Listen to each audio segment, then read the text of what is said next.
se arrepender amanhã e querer voltar, fazer uma bagunça, sei lá. Não, mas aí nesse caso já é outro tipo de pecado, já é o pecado da apostasia. Ou seja, eu não vou falar nome porque está sendo gravado, mas tem um pastor conhecidíssimo do Campo de Alcântara, da época que eu era jovem. Ele era um pregador, pregava muito, que já pregou em Nova Capital quando eu era solteiro. E... Tal do gafanhoto? Oi? Tal da pregação do gafanhoto? Não. Eu desconheço. Deve ser outro. Época do Ender? Não, deve ser outro. Aí ele dizia para a igreja, olha, quando eu falar alguma coisa que os irmãos tiverem dúvida, pode me procurar no gabinete. Aí nesse dia ele falou um negócio lá, até agora não lembro que. Antes eu lembrava, agora não lembro o que ele falou. Onde ele foi parar? O Centro Espírita. Está lá até hoje, nunca mais saiu. Ou seja, já é um pecado de apostasia. O pecado de apostasia também, muitas das vezes, ele não tem perdão. Por quê? A Bíblia diz que aquele que já experimentou o Espírito Santo, aquele que já experimentou a graça de Deus, uma vez se apostatando da fé, não haveria sacrifício para ele, né? Então ele seria como, segundo o que está escrito, como um cão que come seu vômito e como um porco lavado voltando para a lama. Já a blasfêmia contra o Espírito Santo, rapidamente, já a blasfêmia contra o Espírito Santo é quando, por exemplo, a Bíblia nos dá o exemplo que Jesus ele estava expulsando demônios, né? Aí se não me falha a memória, os fariseus que queriam criticar, eles chegaram para Jesus, chegaram para as pessoas, né, e falaram: este aí expulsa demônio por Belzebu. Belzebu é a forma, é uma expressão, eu não lembro na verdade se é aramaica ou se é helenizada, da palavra hebraica do nome Baal Zebub, né? Mas enfim, era o diabo. Esse não expulsa demônio, senão pelo espírito do diabo. Aí Jesus vai falar: olha, então o diabo está dividido, né? E nenhum reino dividido prevalece contra si mesmo. Então, se eu expulso o demônio, se eu expulso por espírito do diabo, então o diabo está dividido entre ele mesmo. Agora, se eu expulso o demônio pelo Espírito de Deus, o reino de Deus é chegado a vós.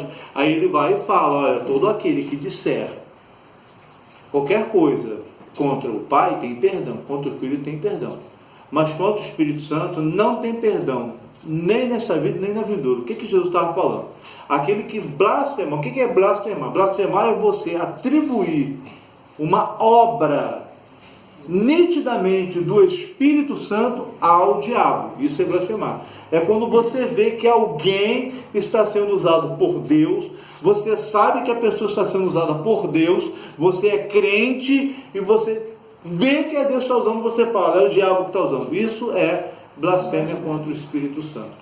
Então, meu querido, tem muita gente aí que vai na hora do censo. Lembrando que você criticar a profecia não é blasfêmia contra o Espírito Santo. Ou seja, você julgar a profecia não é blasfêmia contra o Espírito Santo, porque muitas das vezes tem pessoas hoje que realmente falam que é Deus que está falando, mas realmente não é Deus. Então, por isso que hoje não é pecado você julgar a profecia se é de Deus ou se não. A Bíblia manda você julgar a profecia. A Bíblia diz: olha, julgue a profecia, mas não o profeta, né? Eu lembrei da passagem de Paulo, né? Que Paulo chegou a determinada cidade e algumas pessoas: olha, esse é o homem de Deus, olha, ele está pregando a palavra de Deus. Paulo, cheio do Espírito Santo, né? Percebeu que era o diabo usando as pessoas até para falar a verdade. Mas era o diabo que eles falavam em tom jocoso, né? Talvez eles estivessem brincando, né? Esse é um homem de Deus. Foi da jovem adivinha lá de Filipos, né? Quando Paulo estava andando, ela acompanhava eles falando, e Paulo percebeu depois de um tempo que ele se sentiu incomodado, né? Expulsou aquele demônio. Mas é isso aí. Ou seja, ela falou algo correto, que parecia ser verdade, mas que na verdade era o diabo que estava usando ela, né? O evangelista rapidamente passou. O evangelista Ricardo já está esperando um tempinho. Era cristã, foi para o macumba, essa pessoa começa a falar mal da igreja, mal de Deus, mal de tudo da palavra. Não é blasfêmia contra o Espírito Santo? Blasfêmia contra o Espírito Santo é quando ela diz algo contra uma obra do Espírito Santo. Isso é blasfêmia contra o Espírito Santo. Está se apostatando. Isso também não é Mas aí, blasfêmia. não, aí quando... Ele era cristão, depois começou a falar mal de tudo, de todo mundo da igreja, da palavra, de Cristo. Não, mas sim, mas aí o que Jesus falou? Aquele que proferir qualquer coisa, aquele que pecar ou blasfemar contra o Filho, tem perdão. Contra o Pai tem perdão, mas contra o Espírito Santo não tem perdão. Então, assim, nesse caso é uma apostasia. Crentes que viraram testemunhas de Jeová se apostataram. Até blasfemam contra o Espírito Santo, porque eles falam que o Espírito Santo não é uma pessoa, é uma energia, é uma força. Então isso é blasfêmia contra o Espírito Santo. É uma energia. Mas aí, aquele que foi enganado e fala isso porque enganaram ele lá, ele não. Porque ele foi enganado, ele está na ignorância. Mais uma vez, lhe sendo revelado que o Espírito Santo é uma pessoa e não uma força ativa, e ele tendo consciência disso, aí sim torna-se uma blasfêmia contra o Espírito Santo, entendeu? Mesmo a pessoa sendo conhecedor da palavra, sabe, se afastou. O que eu quero dizer? Quando ele fala algo contra o Espírito Santo, entendeu? Não é simplesmente falar contra a Bíblia ou contra Jesus, Mas quando a pessoa é quando ele sai da fala igreja- contra o Espírito Santo. Ô professor, eu penso o seguinte, quando a pessoa sai da igreja, ele vai para outra denominação, outra religião, principalmente espírita, ele está revoltado com tudo. Ele largar a igreja evangélica, ele está totalmente revoltado, ele não acredita em Deus, ele acredita no Espírito Santo, Ele passou a não acreditar mais em Deus. E aí vai vir a consequência lá na frente. Que também pode, isso aí também é uma espécie de apostasia. Reinaldo, baseado nisso aí que o irmão está falando, em relação ao blasfêmia, isso aí a gente compreendeu. No texto, está dizendo aqui que quem acusava Jesus, aqui, quem falava que ele era Beelzebul, enfim, eram os escribas, homens letrados, conhecedores da lei.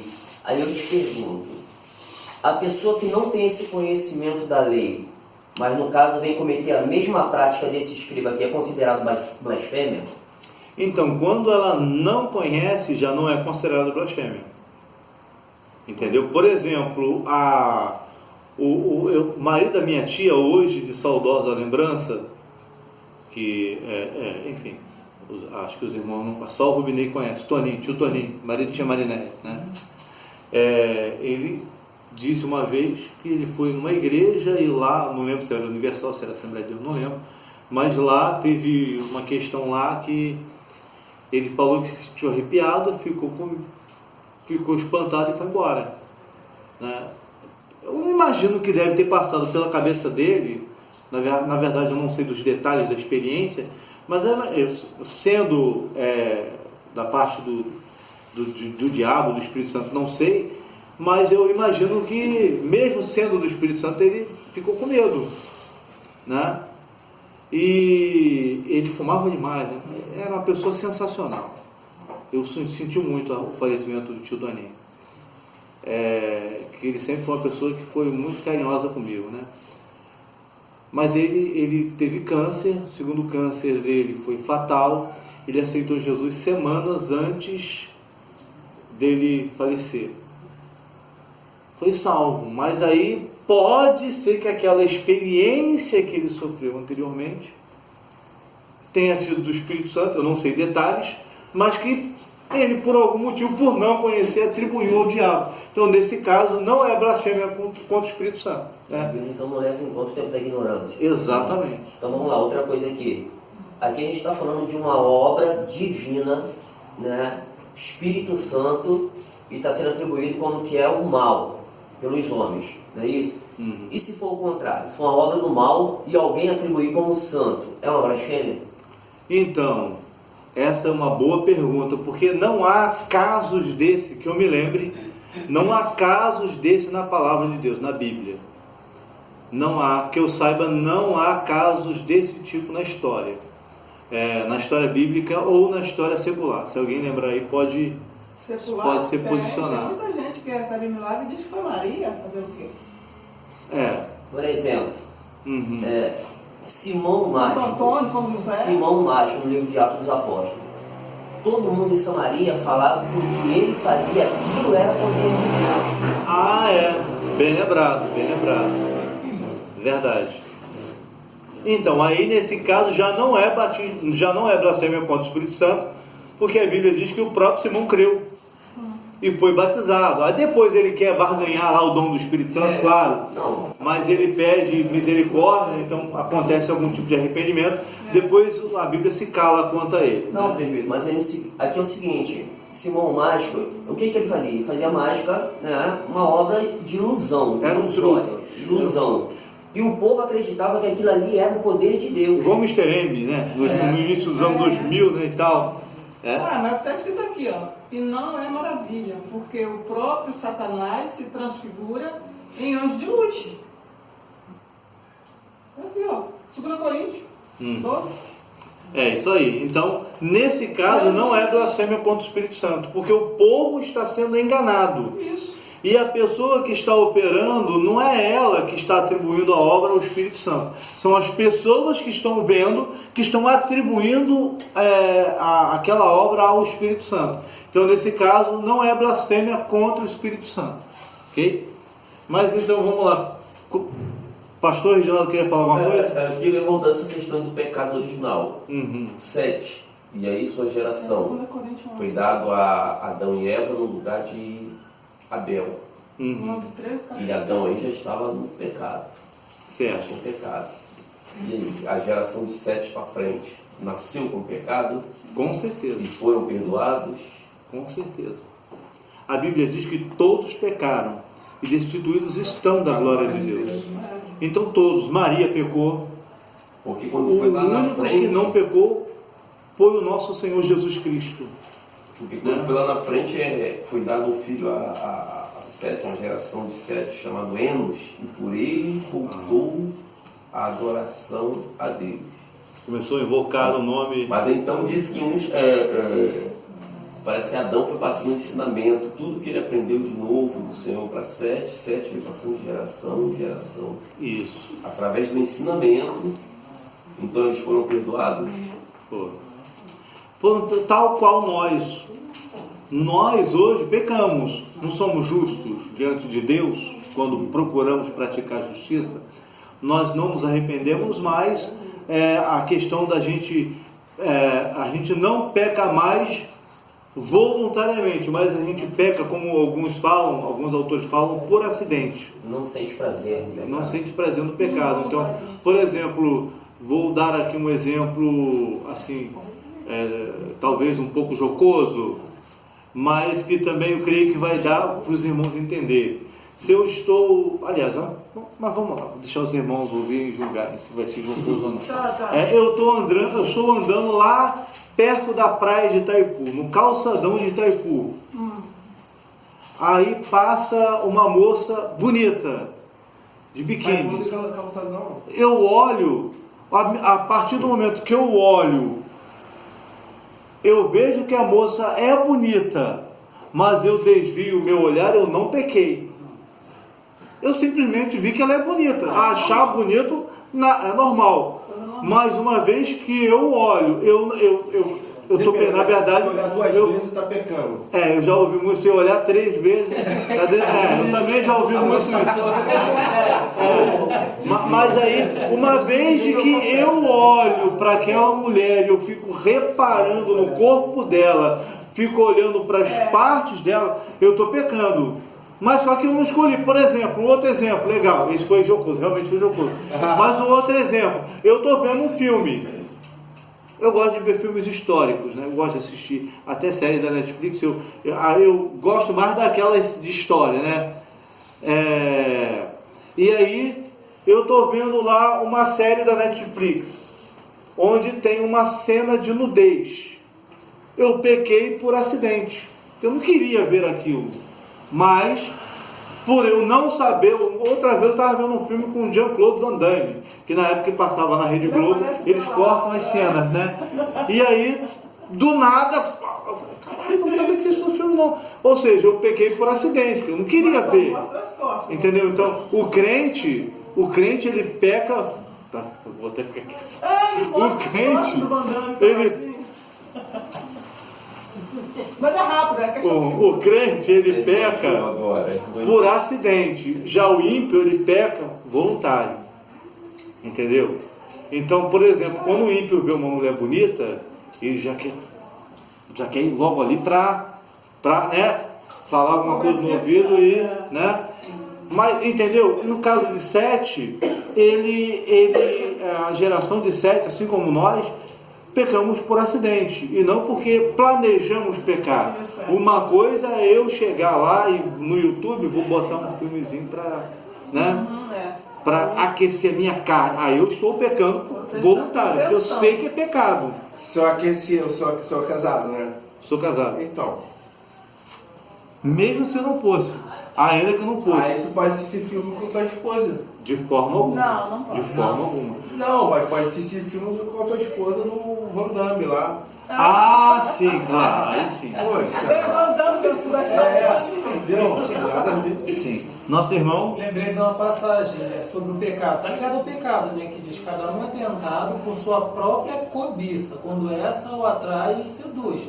Porque dentro do nosso coração tem situações que o diabo conhece, que ele vai usar.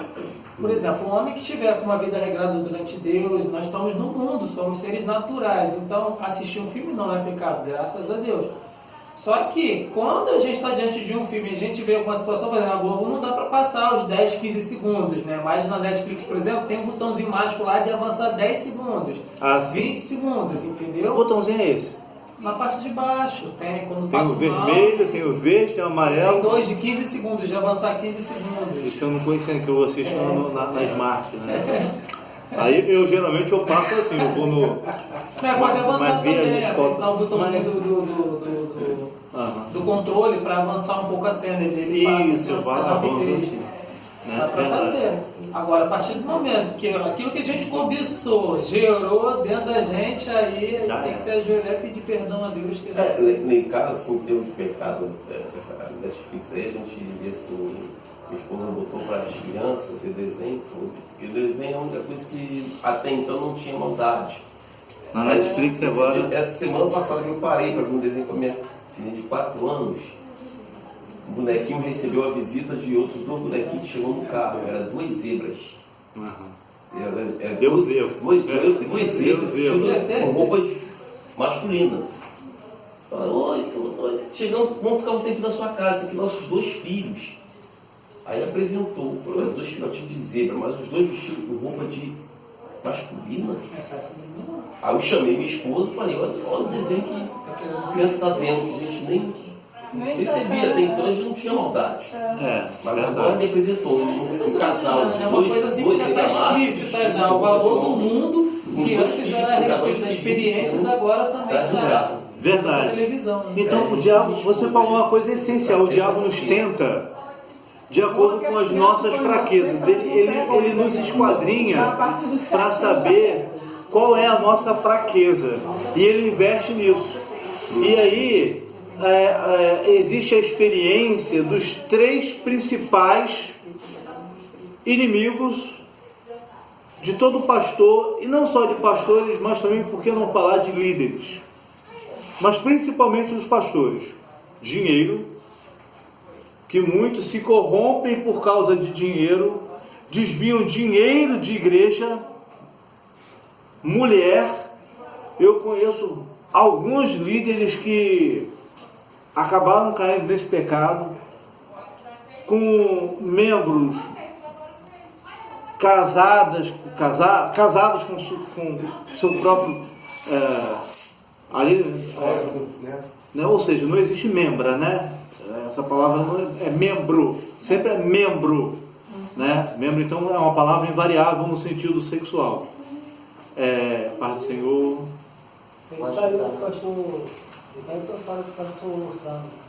Então, aí, nesse caso, é a mulher. Então o diabo vai colocar uma mulher bonita para ele cair. E o poder. O diabo vai oferecer maçonaria para ele ficar um camarada famoso, se sentir maior do que todo mundo, entrar soberba. São enormes, 5 mil membros, 3 galerias. Ele vai olhar, olha o que eu consegui, que eu conquistei.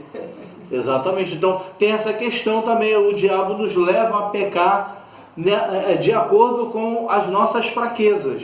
Então qual é a tua fraqueza? Qual é a minha fraqueza? Qual é a nossa É o fraqueza? espinho na carne que ele geralmente costuma falar, né? O apóstolo Paulo ele falou que tinha um espinho na carne, né? Então todos nós temos um espinho, Sim. mas, né? O espinho na carne que eu considero é a natureza humana. Porque nós somos seres espirituais, mas habitamos num corpo que ainda carrega a herança de Adão, a herança É pecaminosa. carnal, isso aí. Pecado original. Eu na igreja, mas fui levar o caderno lá para prestar conta. É isso? Quase apanhei. Não precisa não, a gente confia em você. Eu sei que vocês confiam em mim, mas está aqui. Ó. Por isso que a nossa maior luta não é contra os espíritos Não, malignos, mas é eu faço contra sim, tá? a nossa Olha aí, natureza. Fazer mortificar os atos da nossa natureza humana é um desafio. E aí, exatamente, aí que entra o jejum. Nós jejuamos para quê? Não é para barganhar com Deus. Senhor, eu vou fazer um jejum ao Senhor e em troca eu peço um varão. Pela libertação, jejum Assim, por marido. né? Não, a gente jejua para quê? Quando a gente nega ao nosso corpo a comida, a água, e quando eu estou no propósito, eu me abstenho até da minha intimidade com a minha esposa. Né? Então eu estou negando a minha carne, aquilo que ela pede, eu estou o quê? Disciplinando a minha vida espiritual. Então eu estou treinando para quando a minha carne pedir adultério, eu vou negar o adultério. Quando a minha carne pedir a prostituição, eu vou negar a prostituição. Quando a minha carne pedir glutonaria, eu vou negar a glutonaria. Então esse é o jejum. O jejum é para mortificar a nossa natureza. Quando a gente passa horas e horas de joelhos falando com Deus, também estamos mortificando a nossa carne. A nossa carne vai pedir o que? Sono. Nós vamos negar o sono, porque estaremos em oração. A nossa carne vai pedir o que? Para a gente ver televisão, mas nós não vamos negar, porque estamos em oração. Então são estratégias de nós fortalecermos o espírito, enfraquecermos a nossa natureza. E lembrando que carne aqui não é corpo. Carne aqui é a nossa natureza pecaminosa. Carne aqui, então, tem um sentido simbólico. Corpo, a Bíblia diz que Deus fez, o que Deus fez foi tudo bom. Então, não confundam carne, ou seja, natureza pecaminosa, com corpo. Então, uma coisa é uma coisa, outra coisa é outra coisa. O pó veste, do pó voltará. É orgânico. Orgânico, exatamente. Orgânico. Então, continuando, a salvação das crianças. E aí? Eu sempre aprendi que a criança não tem pecado. Eu rapidamente, evangelista Rubinei, perdão, mas rapidamente. Minha filha faleceu com 6 anos de idade. Mas minha filha era crente, criada na igreja, desde que nasceu. E aí eu sempre aprendi o seguinte, que criança, se morrer com determinada idade, ela é salva, porque ela nasce sem pecado. E aí surge aquela questão, porque Davi escreveu que em pecado me concebeu a minha mãe. Só que quando a Bíblia diz que em pecado me concebeu a minha mãe, não está falando que a criança peca. Entendemos que a criança, até determinada idade, ela é inocente porque ela não tem noção de certo e errado. Essa noção de certo e errado vai se aflorar, se amadurecer nela com o tempo, né? Então, só que as crianças também precisam de salvação. E daí vem a necessidade de nós criarmos os nossos filhos no Evangelho. e educá-los na palavra, né? Não só nossos filhos, mas netos, para quem tem bisnetos também, criá-los na palavra. Salvação das crianças. E aí há esse debate, né? Alguns grupos, especialmente alguns grupos de fé reformada, falam que, ou seja, eles batizam crianças. Algumas igrejas históricas, elas batizam crianças. Eu não vou dizer que eu não batizo crianças, mas eu também não vou julgá-los por batizar crianças.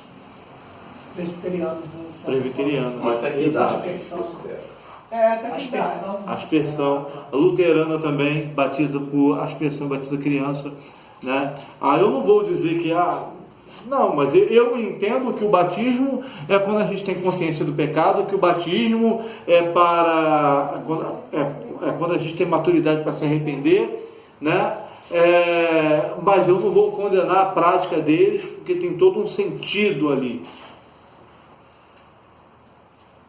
Por exemplo, o judeu, o rito de iniciação do judeu, a religião judaica é a circuncisão.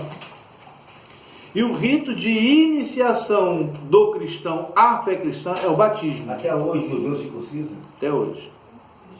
Até o judeu crente em Jesus, ele deve se circuncidar. Até hoje. Né? Até hoje. Hoje tem sinagogas que, por exemplo, hoje tem sinagoga para judeu messiânico, para judeu que crê em Jesus. E lá eles praticam a circuncisão. Eles são salvos? Quem? Esses crentes, os judeus, perdão, que circuncisam, eles são salvos? São, porque a circuncisão é uma prática cultural e espiritual dos judeus. Mas não foi abolido? Não. Foi abolido para nós, para a igreja. Para o judeu não. Para o judeu não. O que a Bíblia diz? A circuncisão foi aplicada primeiramente para Abraão. Circuncidarás todo macho em tua casa. E toda criança, todo menino que nasce a partir do 8º dia. Isso será para vós por estatuto Então, para vós e para vossos filhos por estatuto perpétuo. Então, para o judeu, a circuncisão é obrigatória, até hoje. Mas para o gentil, não. Para o gentil, não. Até o judeu que crê em Jesus, a lei diz que ele deve circuncidar o filho dele. Mas para nós, gentios, não. Ele não batiza. Muitos brasileiros são descendentes de judeus e não sabem. Mas isso é também outra questão. Em todo caso, nascemos gentios. Ainda que sejamos descendentes, nascemos gentios, né? Não submete a água. Não, eles têm o batismo, que é os judeus messiânicos. Os judeus messiânicos, esqueci o nome, teve lá, eu esqueci o nome que eles dão ao batismo deles. Eles têm lá o batismo também.